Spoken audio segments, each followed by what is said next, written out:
دوستو آج کل یہ ایک بہت ہی زیادہ بات مشہور ہو گئی ہے کہ کھانا کھانے کے بعد میٹھا کھانا سنت ہے، اور بہت سے لوگ کہتے ہیں کھانا کھانے سے پہلے سنت ہے۔ یہ ایک مکمل بعض مرتبہ یہ بحث چلتی ہے کہ میٹھا کب کھانا چاہیے، کھانا کھانے سے پہلے کھانا چاہیے، کھانا کھانا کے بعد میں کھانا چاہیے، اس سلسلے میں شریعت کی کیا رہنمائی ہے، پھر اس کو وہ سنت بھی قرار دیتے ہیں۔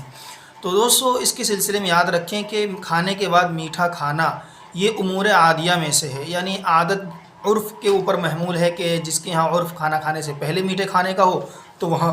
پہلے میٹھا کھا لے، اور جہاں کا عرف جو ہے کھانا کھانے کے بعد میٹھا کھانے کا ہو، یا جس شخص کا معمول کھانا کھانے کے بعد کا ہو تو کھا سکتا ہے۔ لیکن پیغمبر صلی اللہ علیہ وسلم سے اس سلسلے میں کوئی معمول ثابت نہیں ہے۔ البتہ اتنا آتا ہے بخاری شریف کی روایت کے اندر، حدیث نمبر 5599 کے اندر، کہ امی عائشہ صدیقہ رضی اللہ تعالی عنہ بیان فرماتی ہیں کہ پیغمبر صلی اللہ علیہ وسلم کے بارے میں یحب الحلو والعسل، کہ آپ صلی اللہ علیہ وسلم کو شہد اور میٹھا پسند تھا۔ لیکن کسی بھی روایت میں یہ نہیں ملتا ہے کہ میٹھا کھانا کھانا کھانے کے بعد یا کھانا کھانے سے پہلے یہ سنت عمل ہے، یہ کسی روایت میں صحیح نہیں ملتا ہے۔ لہذا اس وجہ سے یہ تو کہا جا سکتا ہے کہ اگر کوئی کھانا چاہے تو کھائے، امور عادیہ میں سے جیسا جس کا من چاہے، لیکن اس کو سنت قرار دینا، سنت سمجھ کر معمول کر لینا اور اس پر پھر بحث کرنا کہ پہلے کھانا ہے بعد میں کھانا ہے، یہ کوئی شرعی چیز نہیں ہے جس کو جیسا چاہے ویسا کھا سکتا ہے۔ کیونکہ اگر ہم پیغمبر صلی اللہ علیہ وسلم کی زندگی دیکھیں تو وہاں پر میٹھا کھانا تو بہت دور کی بات ہے، پیغمبر صلی اللہ علیہ وسلم کی زندگی کے اندر تو فاقہ ہے۔